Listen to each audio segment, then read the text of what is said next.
Welcome to our Ada Lovelace Day online event. I'm going to explain to you who Ada Lovelace is in a minute in case you don't know. But I am Emily, I'm the director of Next Tech Girls, and I'll explain what that means in a minute. And this event is in partnership with GDS, which stands for the Government Digital Service. So you might not have heard of them before, but you're going to also learn about who they are today. And they're a very cool organisation, so I hope you'll find that very interesting. So agenda for today, I'm going to very quickly introduce Ada Lovelace and Next Tech Girls, and then we've got actually 6 women joining today from GDS, and one of them is going to explain who GDS are. Then we're going to do a bit of Q&A with women in tech. Thank you very much to those of you who filled in that pre-event survey. We've got some questions already from some of you there, and we've got common questions from previous events that we've run that we'll ask. If you do think of a question during the event, let your teachers know and they can put it in the chat. And we do try to answer all of the questions in the time that we have. Sometimes we overrun a little bit. Again, if you have to leave, that's fine because we're recording and you can watch it later, or we can send answers over email afterwards, but we try to answer all the questions if we can. We've then got a team activity, which will take about 30 minutes. So we'll get you, if you're on the call individually, that's fine, you can do it on your own. But if you are in classrooms, then we'll get you to work in teams on it. And someone from GDS will be introducing that. And then we'll have a bit more Q&A at the end with the women just to finish off. So who is Ada Lovelace? Actually, I'm interested to know, 8.3, I don't know what school you're from, but hands up if you know who Ada Lovelace is. Oh, wow, that's a lot more than I thought, actually. Okay, that's great. And that's really helpful. I don't normally get this visible feedback because I normally can't see anyone. So this is amazing. Thank you. Okay, so for those of you who don't know, Ada Lovelace, it was an English woman. She was around in England in the early 1800s, so about 200 years ago. And she was a mathematician, but she's also widely considered, so not by everyone, but by a lot of people, she's considered to be the first ever computer programmer. So she was working with a man whose name I cannot remember, something Babbage, should have written it down. He's not important, she's more important. But she was working with a man who was designing basically one of the earliest designs for what could later become a computer in the 1800s, called the analytical engine. And in working with him, she wrote an algorithm which is now considered to be the first ever computer program. So someone asked in the pre-event survey who was the first woman in tech. You could say that it was Ada Lovelace. And so today, I think it's normally the second Tuesday of October, so the date changes. But since 2009, we've had Ada Lovelace Day every year. And it's not just to celebrate her and her contribution to computer science, but it's to celebrate all women's contributions to STEM. So STEM is science, technology, engineering, and mathematics. They're all areas where women are underrepresented, sadly, at the moment. They didn't used to be, but they are now. And that's one of the things that we are trying to tackle. So who are Next Tech Girls? We are a social enterprise. That basically means that we're not about making money. We're about making positive change to society. And our focus is on encouraging more young people, but especially more girls, to pursue future careers in the tech industry. That's because women are underrepresented in tech at the moment. There's lots of reasons why that's not good. We need women's opinions and ideas and perspectives and life experiences involved in the designing and building of the tech that we all use every day to make sure that it meets our needs, that it's safe for us to use, and that it doesn't have lots of bias in it. Lots of you might have been seeing things recently about AI and generative AI and things like ChatGPT and AI image generators and things like that, which have been really popular on social media recently. And they're really fun, but they also can have a lot of bias in them. And the best way to remove that bias is by making sure the teams working on them are diverse. So really important that we get more women in particular into the tech industry. More people in general, though, and we'll explain that in a second. So a few facts that I just want to share with you first about working in tech, because I think there are lots of myths about it. So the first one, and you'll learn this from the panel later as well, you don't have to be interested or good at coding or even know how to code at all to work in tech. I don't really know how to code. I did a little bit of it about more than 10 years ago, and I've never done it since.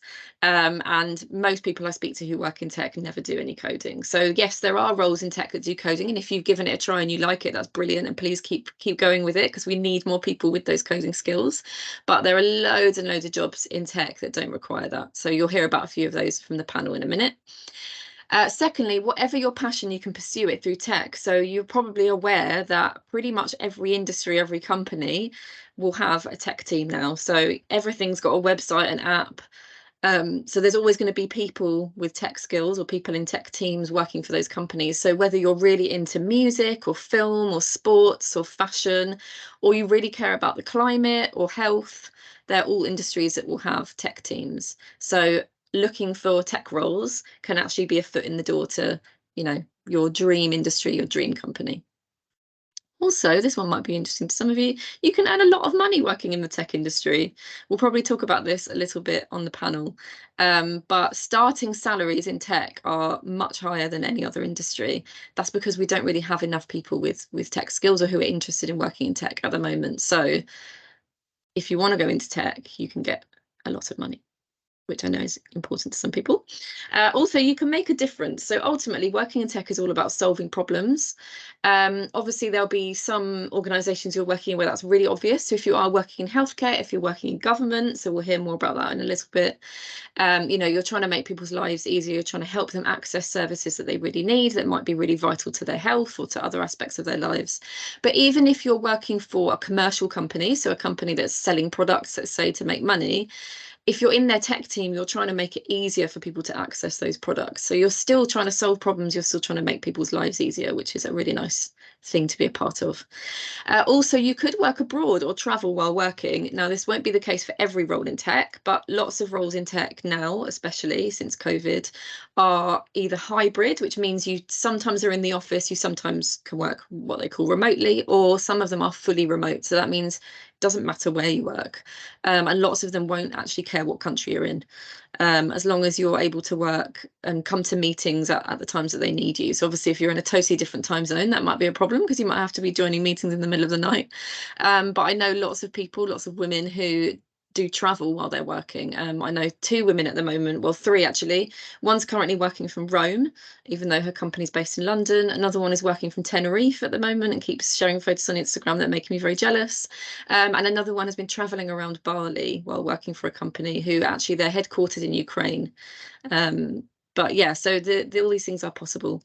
Finally, there are lots of different routes into the tech industry. So I think lots of people assume that to work in tech, you have to have studied computer science at school, studied computer science at university, and then maybe become a software developer. Well, I've already told you that software developer is not the only role in tech. There's loads of other roles. And equally, there are loads of different routes in as well. And hopefully we'll hear from some of those on the panel. And if we don't hear about some of them, then I'll make you aware of them. So I think that is the last you're going to hear from me for now. And I'm going to ask one of the women from GDS. I think possibly Neela might be doing this, but I don't want to force her in case that's not true. But whoever is happy to just give a quick explanation of who GDS are and what you do, if you could come on camera and I will spotlight you. So if I just stop sharing for a second. Hi, hello, I'm Neela. I'm a Senior Delivery Manager at the Government Digital Service. So I look after software teams and I support them to help develop healthy ways of working. I also make sure they have what they need to do their jobs and they know what they're doing and why. My role is one of those that you don't need to know how to code. So a bit about a government digital service, which is the home of the government website gov.uk. Government digital service is part of the Cabinet Office. Their mission is to make digital government simple, clearer and faster for everyone. Their software products and services are used by more than 13 million people each year and are relied upon by more than 1,900 public sector organisations, and they employ more than 750 people all over the UK, with offices in Manchester, London and Bristol. Perfect, thank you. So hopefully that explains a little bit of what GDS is. And I think next is actually bringing up the rest of the panel. So we're going to speak to hopefully 6 women, if everyone's been available, who work for GDS. So you'll hear a little bit more about what they actually do, their different roles and their different routes in. So I'm going to ask all the women who are on the call if you can put your cameras on now, and then I'll just spotlight you so that hopefully, and I'll get 8.3 are the best to confirm this in a second, but hopefully they'll be able to see all of you. So just bear with me. Teams is not my favourite software in the world, but it has workarounds, thankfully. Hang on, I think I've got almost all of you. It's great to have so many of you as well, actually, I should say. Hang on, I've spotlighted Marie and I didn't mean to do that. Sorry, Marie.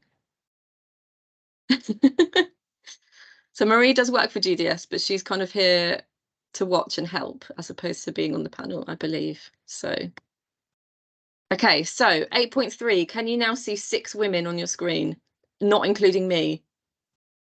Yeah, I'm seeing waves and thumbs up. Brilliant. Okay, so thank you all so much for being here. I think this is actually the biggest panel we've had. So it's a challenge for me because I want to make sure that you all get kind of equal time to speak. But if we can start just by quickly going around, we've already heard from Neela and that she's a senior delivery manager. But if the rest of you could each say your names and your roles. So if we start with, you're probably in a different order than for me. So if we start with Becca.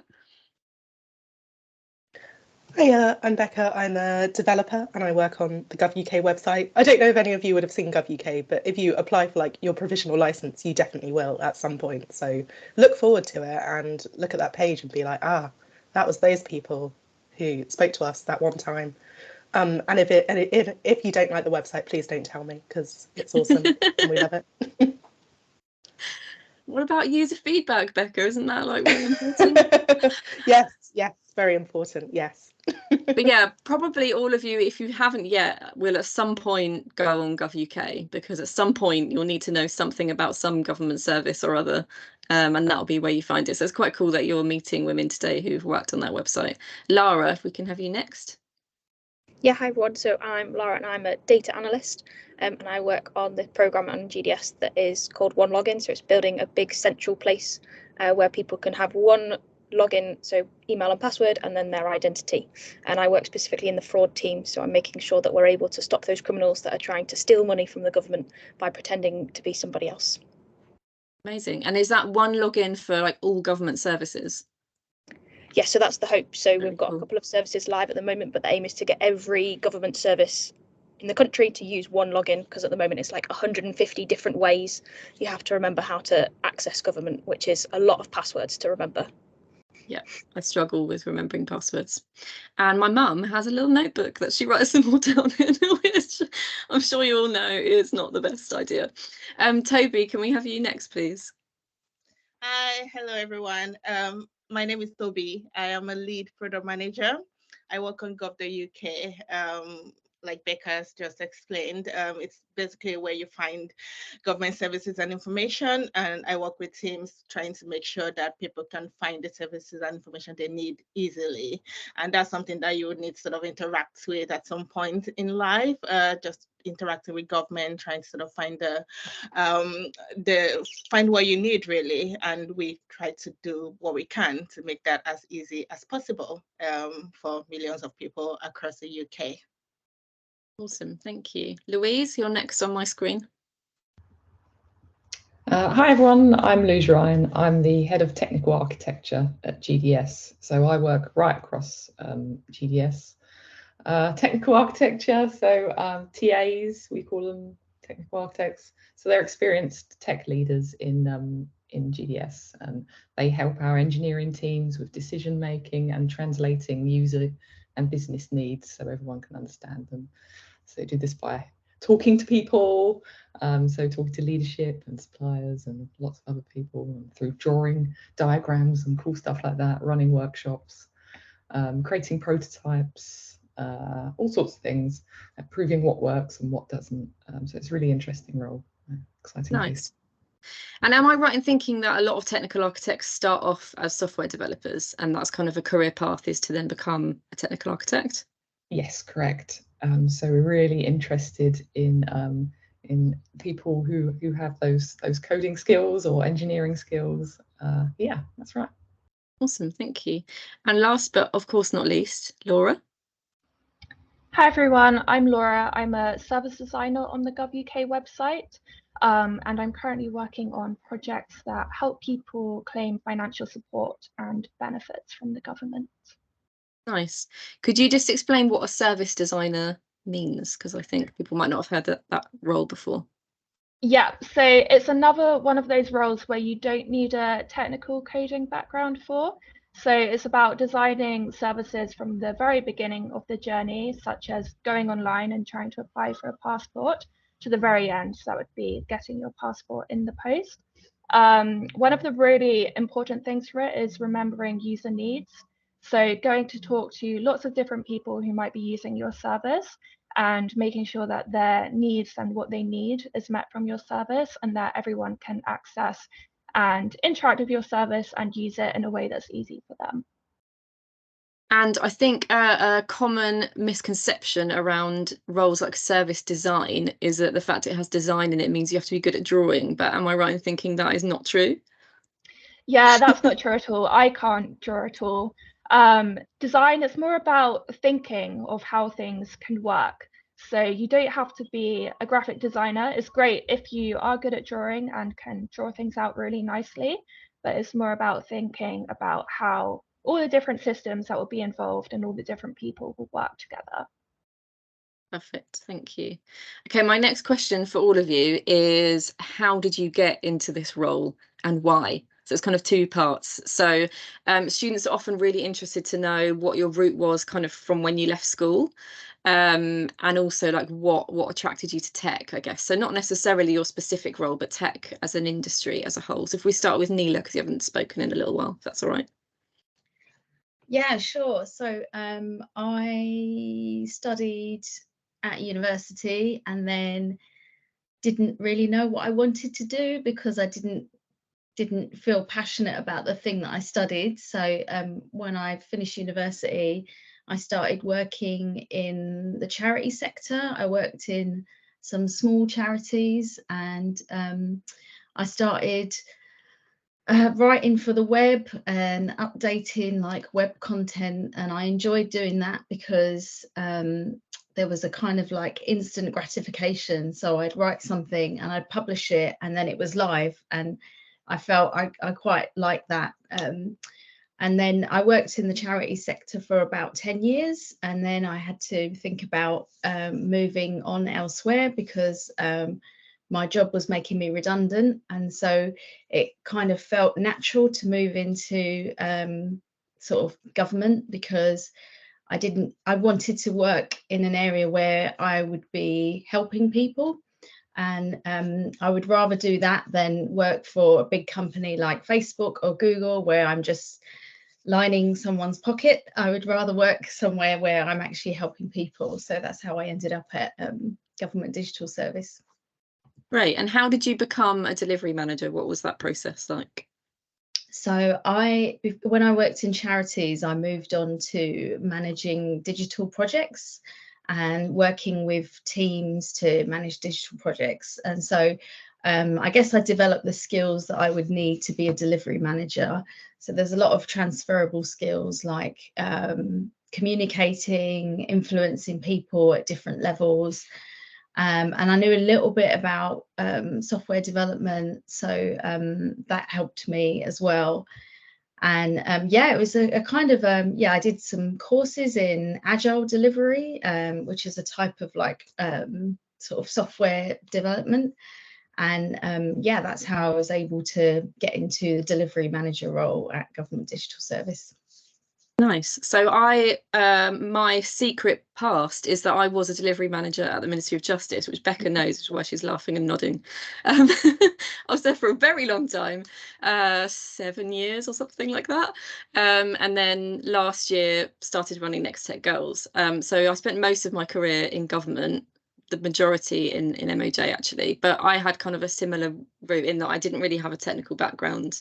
And I think one of the things I loved most about working in government was that they really value transferable skills, like you were saying, and you don't have to have done the job before to be able to prove that you can do it. And I know that lots of people that I worked with changed roles as well. So maybe started out as, I knew a guy who started as a software developer who later became a user researcher, often into user research actually. I knew quite a few people who moved into user research, so that must be one of the favorite areas. But I think that's a really cool thing about tech in general, but especially about tech in government, is that there's a lot of openness to that kind of moving around, which is really cool. Becca, how about you? What's been your route into tech? Yeah, so I think the beginning of my story is very similar to Neela's in that I did my degree in, I really enjoyed my degree. I did it in linguistics, but it wasn't really applicable to anything that I wanted to do because I didn't want to do languages day to day. I just enjoyed doing languages as a degree. So I kind of fell into quite a few roles doing teaching. So I taught in schools across London, which was part-time. I also did teaching English as a foreign language. Basically, I had an idea. I was like, oh, I'm going to build an app to help people learn things. So I kind of taught myself to code. That was like the beginning of things was, oh, I'm going to learn to code to build this app. And I really enjoyed it. And I just thought that it was a really nice way to kind of have a bigger reach than I was having at the moment and kind of help more people. Then I did a coding bootcamp, which was a 12-week course teaching me how to code. So I didn't have any experience of coding before that. I think in my interview for the coding bootcamp, they were like, how did you get into code? And before Facebook, so a really long time ago, there was a website called MySpace and you had to code, yeah, MySpace, it's very old school. You had to code your website to decide how it looked and make it look pretty. And that was what I said in my interview. I was like, my MySpace was really awesome, which is it's not really a very good skill, but that was my experience before I ever taught myself how to code. I didn't really know anything about it.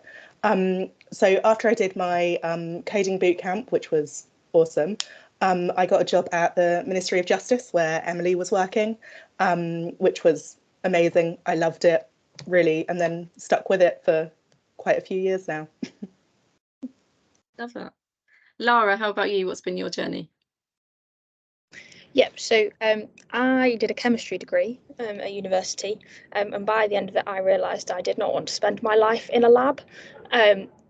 It wasn't the destiny for me. But during my final year, I was doing a project where I was doing some analysis on, it sounds really like, on different types of gases going vertically in the air in Beijing.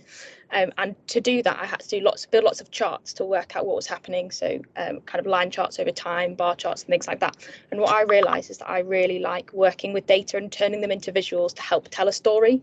And then that's kind of where I realised that working in data was what I wanted to do. So when I left university, I joined the graduate programme in the government. So I did lots of different roles where I was doing lots of different data roles. So kind of talking to people about data, kind of less about the building the stuff and kind of how do we get the right data in, how do we make sure it's good data so that you can make good decisions, to the other sorts of projects where I was building dashboards in order to tell people about the data. And then my final placement ended up being in GDS in the fraud team at One Login.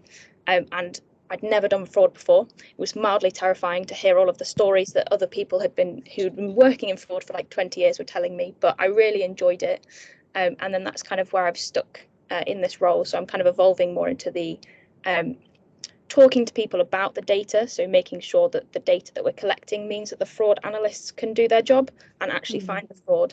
But yeah, I haven't really got a coding background. I did a little bit, I started out building dashboards in Excel, but now I can kind of build them in things like Looker Studio, kind of in Tableau and things like that, which makes it much snazzier and less kind of Excel wrangling. But that's kind of my story. I just love solving problems and like talking to people about them in like nice ways. So that's me. I love that. It's very cool actually and it's interesting that you pointed this out, that you actually kind of learned about data and tech through your chemistry degree. Is that right? Because I know a couple of other people so just examples for the students in case they find this interesting. I think tech is starting to creep into other areas at university. So if you are thinking of going to university, so I know someone who studied physics and actually did some coding modules as part of their physics degree and now also works as a data analyst. And then I know someone else who studied criminology at university, and one of their last modules was all about like cybercrime and how, this was a while ago, so that's what they called it back then, and all about how crime is changing with like the evolution of the internet and technology, and how a lot more crime is online now as opposed to in person. You know, people are stealing from bank accounts online rather than holding up banks or going to people's houses and robbing them. And she just found it absolutely fascinating, and she ended up working in Ministry of Justice Digital because of that, because it kind of was the perfect crossover of her two interests then, was tech and sort of the criminal justice system. But it's really interesting to hear that you had a similar experience with chemistry. So Toby, how about you? What's been your journey to become a lead product manager? Hi. So I studied electronics and electrical engineering, but like Clara, I think I realized quite early in the process that I didn't really want to make a career out of it. But what really led me here was that I picked up an interest in design. So there used to be like an old desktop app called Corel Draw. I don't know if you were familiar with that, but it was like an application where you could sort of draw things. And I started drawing things in that, and I found it quite fascinating. I could create these things. I could create logos, I could create banners and do all kind of graphic design. So I really liked that creativity and started doing a lot more design. And I think I went through a process where I was really basically learning by doing, like practicing, creating little logos for people here and there.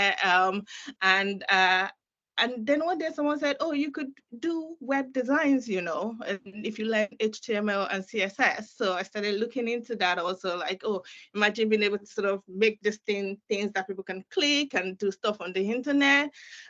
So I got interested in that and started learning. So, I mean, I looked for free courses. I did a bunch of courses online trying to sort of learn HTML and CSS. I think there must have been some paid ones here and there also, but basically learned a lot on my own, just trying to make interesting things. And as a result of that, I got a job as a designer. So I started as a designer and worked for several organizations and as a freelancer for a while, doing like web design and a bit of front-end web development.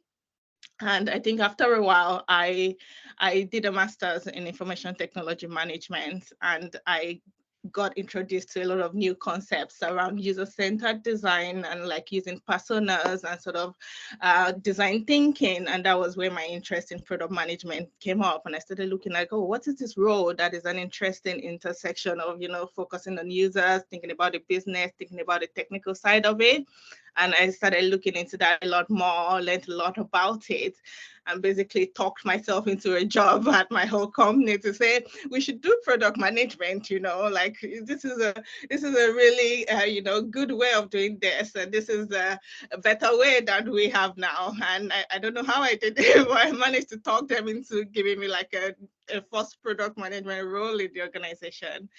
And that was where I kind of started out as a jack of all trades, really, being a product manager. But it was a really good learning experience for me. I learned a lot just about how to be a product manager, how to focus on the user, how to think about the impact of what you're doing, how to sort of work with teams of different people, designers, developers. So it was a really good learning role. And then I moved to the UK and got a job with Government Digital Service as an associate product manager, and managed to sort of grow in my career since then. But it's really been an interesting ride of a lot of learning by doing, really. Just sort of finding something I'm interested in and learning as part of that process. So that's how I got here. And I think I've stayed because like it's just, it's easy to see how you're driving value. You can make a real impact in people's life by, you know, focusing on users, understanding their needs, working with others to make that happen, and actually seeing the impact of the work that you've done. It's amazing. And also, I think I've liked product management because it's never boring. Like it's like it changes from day to day. If you ask product managers in different companies, all within tech, they are all doing really interesting, fascinating things in different spaces that is never really the same. And it's just about that focus on the user. And you don't, I came from a design background where you don't have to have that. Like there's a lot of transferable skills into this role. So yeah, that's how I got here. Amazing, thank you. I love how you talked about kind of learning by doing, and I think that's again one of the great benefits of working in government is that you're kind of given the space to do that. You're trusted to kind of keep your learning and development going as you progress in your career. Louise, how about you? What's been your journey? It's a long one. So I had an older brother, and he had an ancient computer, and it was very difficult to get it to work. I think we started with an Atari 800 XL and moved on to an Amstrad or something. So I fiddled around with that a lot, and it took a lot of effort to get it to actually function. But I found it really interesting, and then continued to do computer-related things. So I did computer studies at A level, and I did maths at A level, and then at university I did a computer science degree. So that was 4 years, with three years degree with a year out working in industry, and I worked for Sony Computer Entertainment Europe, who made the PlayStation. So that was pretty fun. And then out of university, I joined a digital agency and made websites. It's fantastic being able to make stuff, and it works. And the agencies I worked for did a lot of work for big UK charities. So I made donation platforms for the likes of Macmillan and British Heart Foundation and UNICEF, all sorts of charities. So it was great work. And then, yeah, I joined GDS 6 years ago. I really wanted to work at GDS because it had an excellent reputation in our industry. There's a thing called the service standard, which sets out, standards all the websites we build have to meet, and that's an excellent piece of work.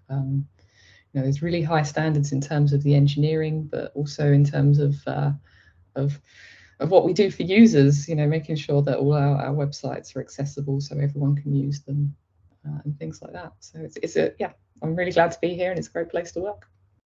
Awesome, thank you. I think you've probably had the most traditional route into tech so far, but it's nice to have someone that can represent that route, because that does still exist. And Laura, finally, how about you? Yeah, so I had another non-technical route into tech, so I can't code, not very good with the technical side of things. At university, I did literature and creative writing. I actually really wanted to go into publishing. I did a lot of publishing internships. And I absolutely loved it, but I realized the money was never going to be good enough to live comfortably, at least for the first 10 years of my career. I think it would have just about covered rent and groceries with nothing much left for fun. So in the final year of my degree, I applied to every grad scheme there was. And it just so happened the same that thing. I didn't know other people did that. Yeah. Oh, the panic was real about having a job after uni. So the civil service tech one was the only one I got, so I took it. I didn't think I'd last more than a year, to be honest. So like Lara, I went through a bunch of different placements at different departments, and I realized actually having a literature background really gave me kind of a good footing into understanding users and analyzing lots of different information and being quite empathetic to what user needs were. So in the final year of my grad scheme, I was a service designer at the Foreign Office, which was lots of fun. And then there was a service designer role at GDS, which I took and managed to secure. So yeah, I never set out with much intent to go into tech or to stick with tech, but I've actually really liked it. And I think if you like learning about people and remembering what people need, definitely the user-centered design job roles can be a really good fit. Awesome, thank you. We're going to move on to the team activity in a second, but we'll come back for a few more questions at the end. I just want to summarise a couple of things that we've covered there. So I studied languages at university. So I think that means that only 1 in 7 of us did computer science at university, which hopefully is, well, probably is surprising and hopefully is reassuring to some of the students who maybe are interested in tech careers but don't want to study computer science. And we often get questions about kind of what should you study at school. So out of interest, raise your hand on the panel if you did computer science at GCSE. There we go. You didn't do it at GCSE, but you did it at A level. Okay, here we go. So yeah, apparently more than 1 in 5 schools in England don't offer computer science at GCSE because there aren't enough teachers, so that's not great. But yeah, obviously there are more schools who do offer it at A level. We often get questions about, should I pick computer science? Do I have to be studying computer science to work in tech? So hopefully we've made it clear for you that the answer is no, you absolutely do not have to study it. However, if you find it interesting and you enjoy it, then definitely do, because it's a great opportunity for you to already now at a young age be learning some of the concepts and be starting to figure out what areas of tech you actually find most interesting. So it is a really good opportunity, but if you hate it and you definitely don't want to do it, it doesn't rule you out from working in tech, because it's clearly not the only route. Also, one other thing just to say is that we all went to university, but that's probably because when we were leaving school, that was kind of the default and it's what everyone did. That's changing now. So there are lots of other routes in. I mean, Becca mentioned doing a boot camp. You know, you don't have to have a degree to do a boot camp. You can do a boot camp without having gone to university. A few people talked about, I think Toby mentioned doing some online courses. Again, like, you can do online courses, you can teach yourself. Most jobs in tech now don't require a degree. There was a period of time where a lot of jobs said you must have a degree because it was kind of considered proof that you'd be good at your job, but they've realised actually that that's not true. So most jobs now you don't need to have a degree. There's also apprenticeships now, which have become a much bigger thing in tech, and degree apprenticeships, which are quite a nice mix of the two. So you're getting paid, you're getting work experience, you're not getting in debt from university, which I know a lot of people are worried about with the loans. I think it takes a little bit longer. It's maybe like 4 or 5 years to get your degree as opposed to 3. But that's another alternative to consider. And they should all be on UCAS now as well. And there's also a government website which lists lots of apprenticeships. So just wanted to point those things out. And now I think I'm passing over to Lara, who's going to introduce the task. So I'm just going to turn off everyone else's spotlight so that Lara has the stage, so to speak. But Lara, if you want to get started on just explaining what you want people to do. Yep, no problem. So yes, we've got a little activity and we're kind of going to focus on sort of how technology and other kind of things can help us work in this new sort of ways of working that we have now. So since COVID, we've kind of moved to a more of a hybrid working, as Emily said at the beginning. So that means that at GDS, we have an option of spending sometimes some of the week in the office and some of the week from home. So as you can probably have seen on the panel, I think I'm in the office today and everyone else is at home. And we have 3 offices, as Neela mentioned. So we've got one in Manchester, which is where I am, Bristol and London. And then we also have some good technology and kit that allows to work from different places. So I guess the sort of the problem that we want you to kind of have a think about is there's kind of lots of benefits for like working so flexibly, but sometimes it can mean that we feel not as connected to our people in our team. So before we were always in the office, so we could like always see people at lunchtime and we, you know, just like go over to their desk, ask them a question. And now that it's not as easy now. And we want to make sure that anyone that starts their new job kind of can feel connected to their team. So what we would love you to do is to help us find a way to keep up to date with people and improve like how we can connect as a team. So things that you could think about are like, how do you keep in touch with your team? What would your ideal office look like to kind of encourage people to be there as often as possible? And kind of what technology do you think could help? And I think this is a really important kind of discussion to be having, especially for me, because I'm based in Manchester and the rest of my team is based in London. So as we're trying to spread across the country, how can we make sure that everybody feels part of their team, even if they're the only person in their office in their specific team that they're working in? So yeah, so that's the activity. Thank you, Laura. That was a great introduction. So hopefully, if you're joining individually, hopefully you received my email that had it's called a lean canvas template. It's something that tech teams will often use to ideate, as they say, so kind of come up with ideas to solve a problem. If you're in classrooms, hopefully your teachers have printed them out. If they haven't, don't panic. I've got the questions that are on it on the next page, but the most important thing is just to really be thinking about what Lara said. It doesn't really matter if as long as you've got paper and pencils or pens, and you can get together in groups. So my suggestion would be groups of maximum 5. Please make sure if you're in mixed schools that you don't have any groups that have 0 girls in. It would be nice to have at least 1 in each, please. And I've got a slide as well that I can show you, which has actually got the sort of prompts that are on that lean canvas template in case you don't have it. So let me just share that with you now.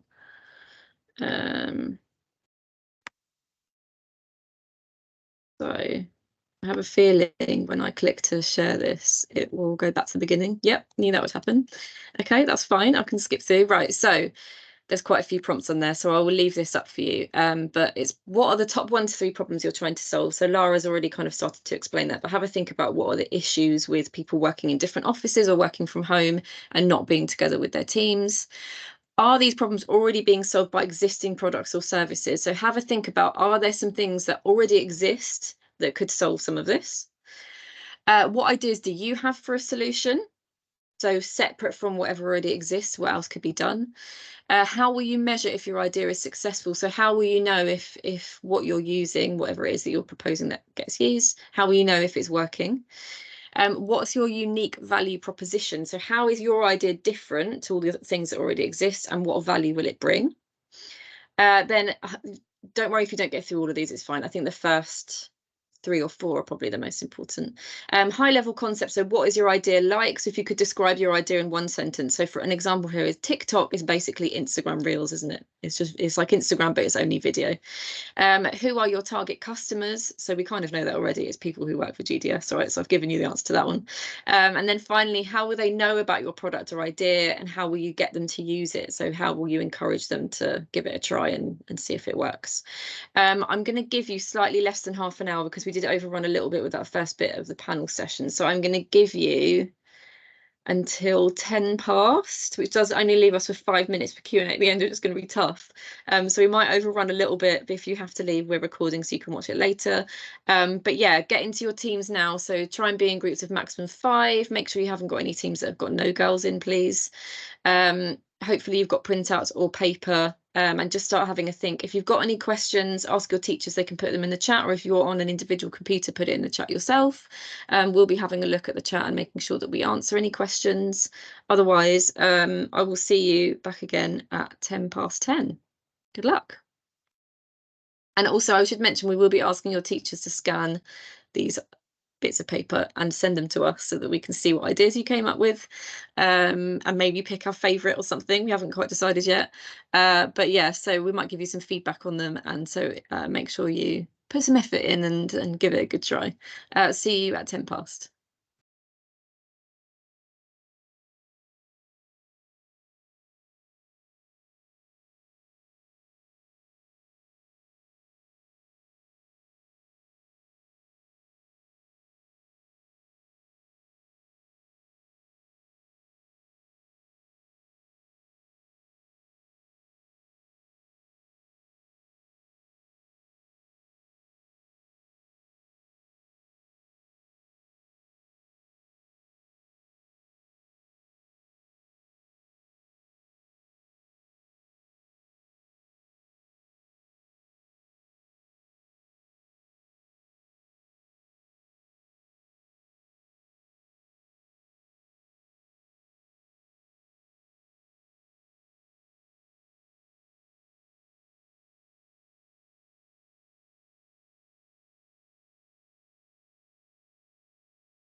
Hi everyone, don't panic. I'm just here to tell you that you've got 5 more minutes. So again, don't worry if you haven't filled in the full sheet or answered all of those questions. The most important one is that section that asks you about what your idea is, what your suggested solution is. And remember that it could be that your idea is to use a few different things that already exist, or it could be a mixture of things that already exist and some new ideas. That's okay too. So if you haven't done that bit yet, focus on that for these last 5 minutes. If you have, then fill in some of the other areas.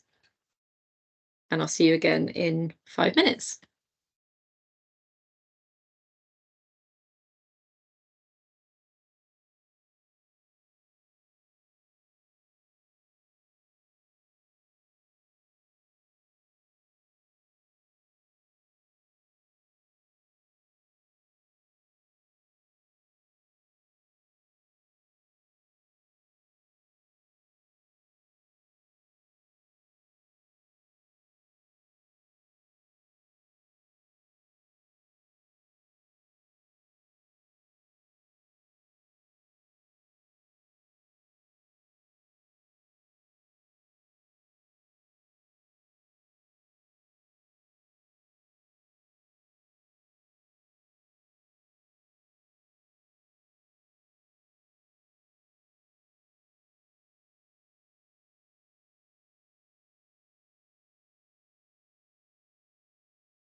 Okay, it's almost 10 past, so I've already spotlighted all the speakers. I'm going to ask them to come back on and put their cameras back on so that we can get ready for these last, meant to be 5 minutes, but I think we might overrun a little bit. So I know a few schools have had to leave already because their lessons have ended.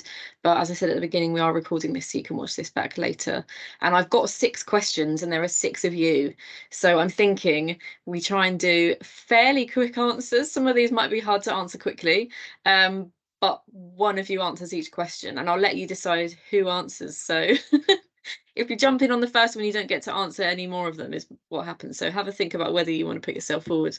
This one I did mention to you before the panel because someone asked it in the survey. So hopefully you've already had a chance to think about this because it's a little bit of a difficult one, which is what's been your biggest challenge as a woman in tech and how have you overcome it? Who would like to be brave and share that?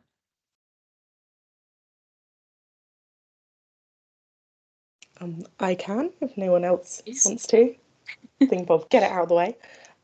Yeah, I think for me there were two big things that I kind of felt were challenges. The first was kind of as a woman, sometimes I feel like a bit of a representative, especially in a technical role and doing coding, which I find puts a lot of pressure on me. I tend to find it brings out those kind of perfectionist tendencies because anytime I'm writing it, I feel like, you know, if I write it badly, what are people going to think? Which then, you know, makes me not, you know, complete my work as fast as I should be doing.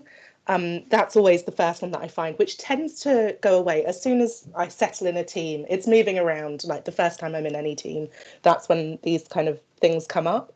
As soon as I settle in a team, I know that I'm bringing, you know, valuable things into the team and I can calm down and, you know, feel really happy about my work. But definitely the first time I move, I find that to be quite a big deal for me. The other thing is kind of lack of representation in senior roles in technology. I know definitely when I first started at MHA, all the senior people in my team were, you know, they were so lovely, but they were all kind of white male people who were very techie, if I can say that. And in my head, that's what a senior role looked like. And I felt like I had to be that in order to progress in my career. That I always found quite hard because representing myself in meetings, you know, I come across scatty at times, I'm quite chatty, you know, and I felt like, oh, people won't think that I can progress in my roles because that's what I'm like. Again, combating that was mostly forging my own path, which is almost freeing and liberating in kind of a way that I can just go into meetings, you know, talk like I do and still feel like I'm doing a good job and feel like I'm representing that way of being for other people, which I quite like in the end. It took a while to get used to it, definitely starting out, but now I really enjoy going into meetings and, you know, being scatty and then being like, yeah, I'm the dev here. You better get used to it. I love that. Thank you. I'm sure that I saw lots of nodding on the panel. I'm sure lots of you have had kind of similar feelings. I guess being a woman in tech at the moment can sometimes take an element of sort of bravery and feeling like you're having to kind of represent your entire gender, which is quite tough, and sort of prove yourself as a woman in tech, prove that women do belong in the tech industry. I really hope that for the students on the call today who may not be joining the tech industry for a couple of years, maybe several years, that by the time they join, that won't be the case and there'll be much better representation of women so that you don't have those feelings of not belonging, not seeing yourself reflected in leadership and all those kinds of things. But thank you so much for sharing that. That's really helpful. Okay, second question. Let's see who wants to take this one. Kind of similar, main struggles pursuing a job in tech and how you overcame them. So not necessarily specific to being a woman, but thinking about actually kind of getting started in the tech industry. What were some of the difficulties there and how did you overcome them?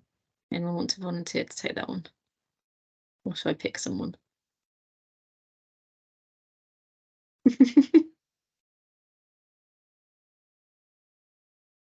I'm going to pick someone. I'm going to pick Lara, if that's okay. That's okay. It's because it's a hard question. Can you just repeat it again for me? Sorry. Yeah, of course. So it's what were your main struggles pursuing a job in tech and how did you overcome them? Yeah, so I think for me, because I am like a data person, my like main struggle was that I didn't do like I didn't really do statistics. I did them at A level and I hated it and I wasn't very good at it, and then I like never remembered about it. So I like my big struggle was that I thought I had to be really good at statistics to do a job in data, and I kind of let that play on my mind and get to me quite a lot. So then I wouldn't be like, oh, I'm that job looks really interesting, but actually I can't do statistics and they're going to ask me those statistics questions in the interview, so I'm not going to apply for it. And kind of that was like my big struggle, was actually realizing that I can learn these things other ways, and actually like I can do it by I'm a learning by doing person than a learning by reading person. So I would find things that I could do in my jobs to help me build those skills that I thought the jobs that I thought I was lacking, that actually I didn't really need to think I was lacking, if that makes sense. It's quite like a definitely a weird sort of way, but I think that was kind of like my big struggle was kind of accepting that I didn't have to meet everything or be good at absolutely everything in order to do the job that I wanted to do. And actually I could learn it on the job or learn it by doing like side projects. I'm a person that would like find a little project within a job that wasn't really in my job and kind of just do it on the side, so that I could learn some stuff. I'd build dashboards for people that didn't ask me to build them dashboards and things like that.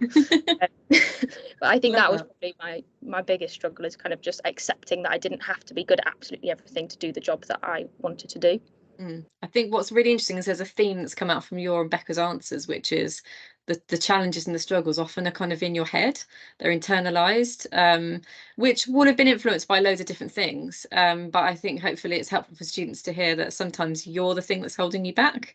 You just kind of have to be brave. And a good point on applying for jobs, actually, which I think is important for students to know, is that there's been lots of studies that have shown that when a man looks at a job description, so when you go to apply for a job, you'll often have like a description online which will explain like what you'd be doing in this job, and they'll often have like a bullet pointed list of, they'll often call it essential criteria, and then they might have desirable or desired criteria, and they're the things that they want you to have experience in already before you apply for this job.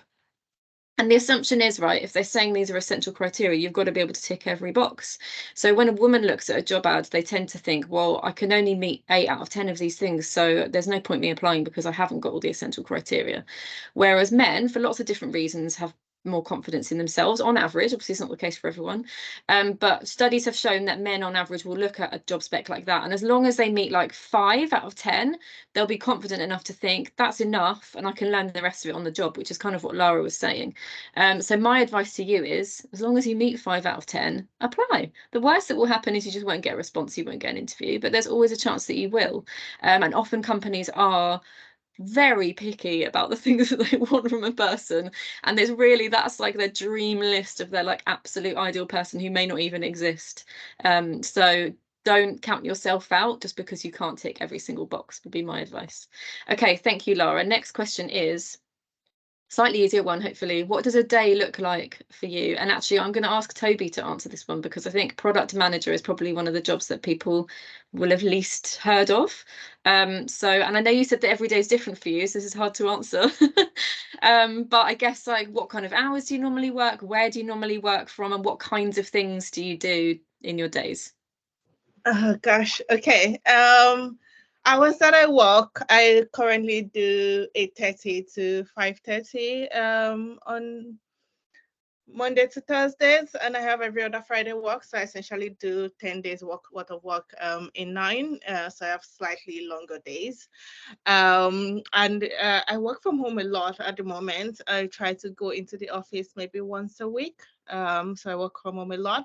The teams that I work with are distributed across the country, so we tend to do a lot of our work online.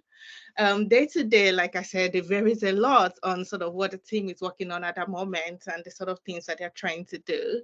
But typically, my day would involve sometimes quite a bit of planning session and sort of strategic thinking about what we're trying to do, trying to sort of make sure that is what we're trying to do, something that is focused on the user. So it may be participating in user research sessions or being part of the sessions myself. Working with user researchers to sort of analyze the result of that and think about what we can take out of that to apply as an improvement to the work that we are doing. It could be thinking about like what we want to do over the next few months, like what would that look like based on what we've learned so far about the things that we are doing. So if we're trying to say improve something on Gov.uk, improve say how people understand benefits, we can think about like, well, so far this is what we've learned about the space, or this is what we've learned about what people need to understand about their benefits. This is what we've shown them, and as a result of that, this is what we're going to do next, essentially. So thinking about doing a bit of planning ahead, and that can involve working with working with designers, say looking at the designs they have done, seeing if it meets that need, talking to them about it. It can involve planning with developers to understand how can we actually get, you know, these designs that have been created into something that is on gov.uk that people can use. So working with a range of, I work with quite a range of different different roles, you might say, around that, and just making sure that the team has the support they need. Trying to sort of prioritize, okay, if we need to do these 3 things, which one is the most important thing that the team should focus on at this time? And sometimes it can involve looking at something that we've done and sort of trying to measure the impact, trying to say, okay, does this actually do the thing that we hope that it would do, or do we need to change our plan, our strategy around that? So I think it varies quite a lot day to day, and it would involve a lot of context on what the team is working on at that time. So I'm on my laptop a lot, talking to other people who are trying to sort of do their own roles, either they're designers or they're developers. I've been meeting with them, having sort of workshop sessions with them where we sort of try to analyze the problem and work it through and agree on what our next step will be. That sort of thing. And sometimes I'm also in presentations a lot, talking to more senior management team, trying to sort of showcase the work that we've done and the impacts that work has had on people and the organization. So in those sort of meetings, or sometimes meetings with other stakeholders, people from different departments, sort of talking to them about the work that we are doing and how it affects their own work.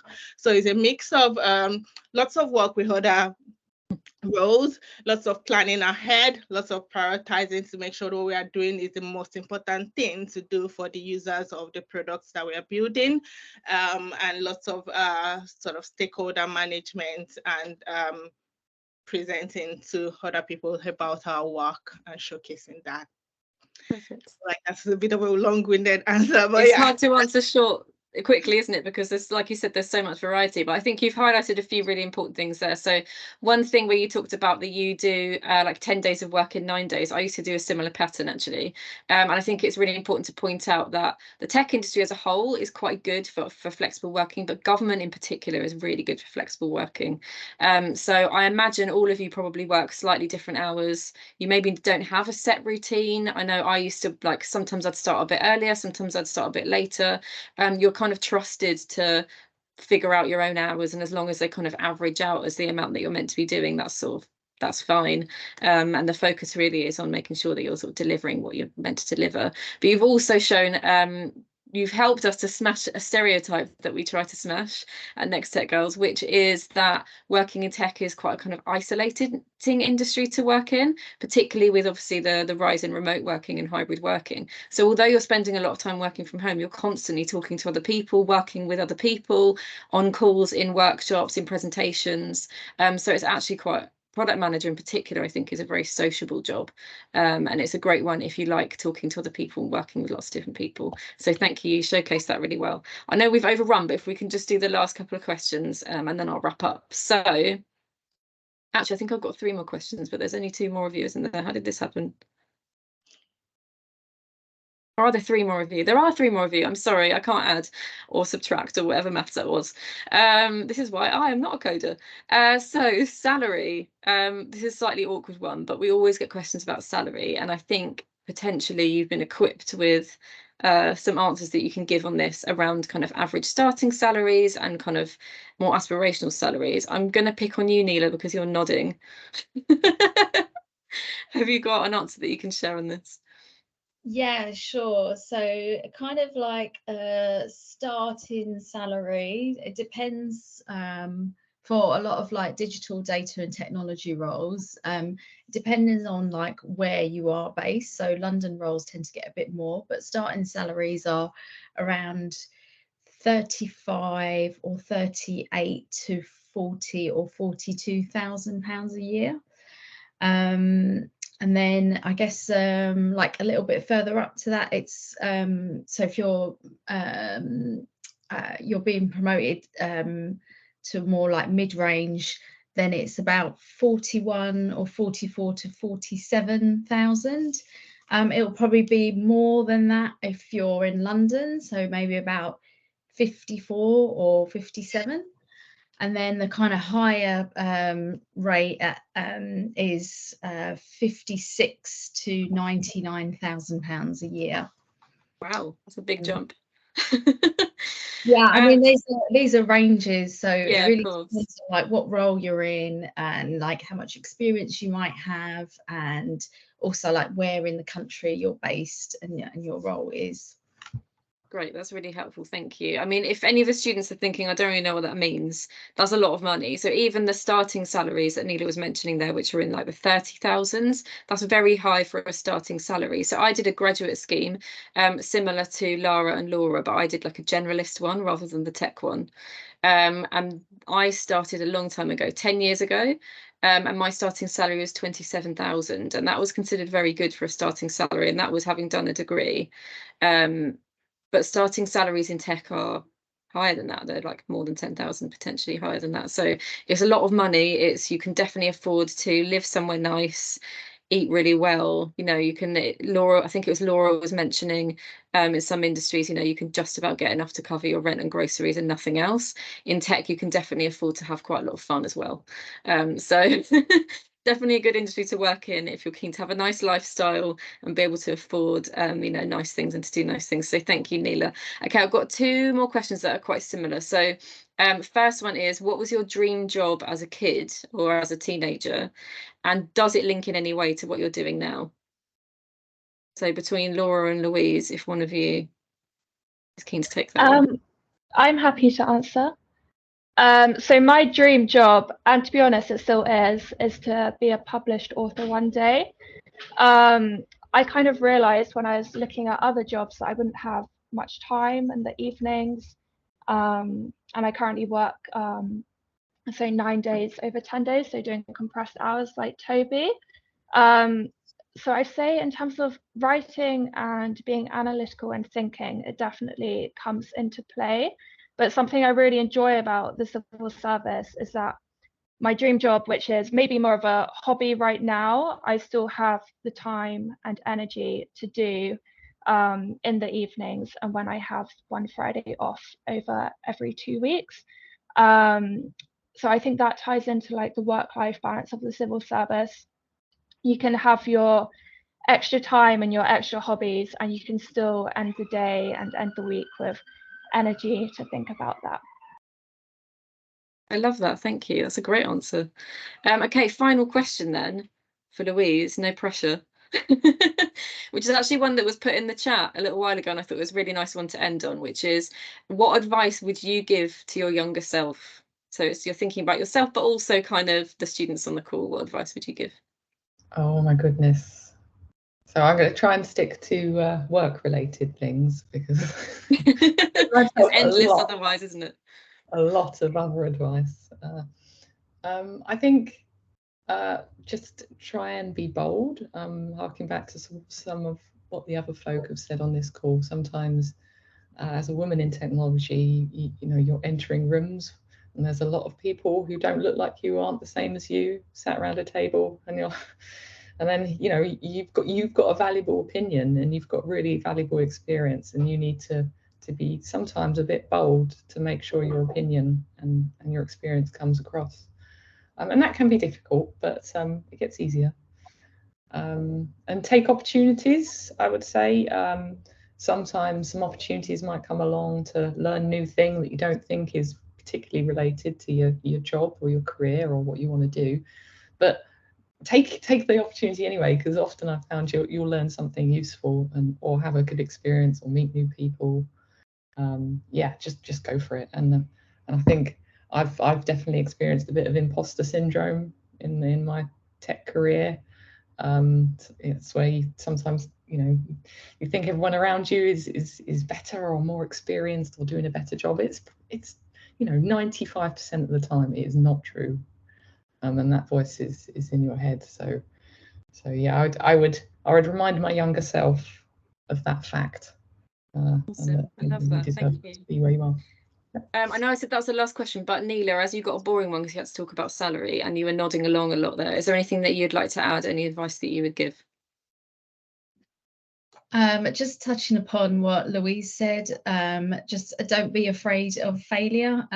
So I've kind of been afraid in the past where I feel like I'm not good enough, I don't have enough experience, and I've had the same kind of imposter syndrome that's held me back, and so I've not taken opportunities, and then felt regretful afterwards for not taking those opportunities.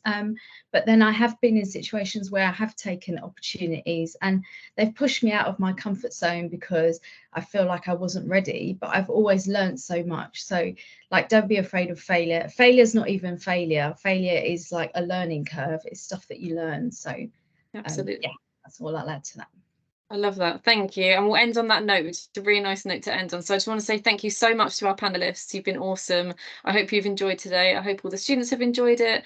I'll be emailing everyone who's on the calendar invite after this. We've got a survey that would be really keen for students to fill in. Would love you to submit your ideas that you came up with earlier so we can have a look at them. Another couple of requests from me. One is follow us on social media if you're not already. So we share videos of women talking about their careers, sharing like what a day in their life looks like.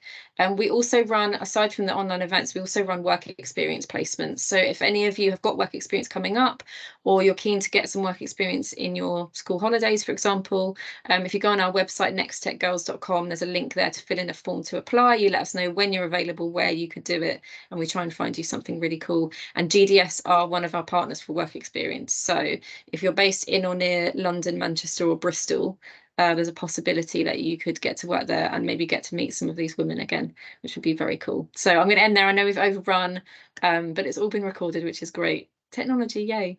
Thank you all again so much, and hope to see lots of the students again at a future event. Thanks, everyone. Bye.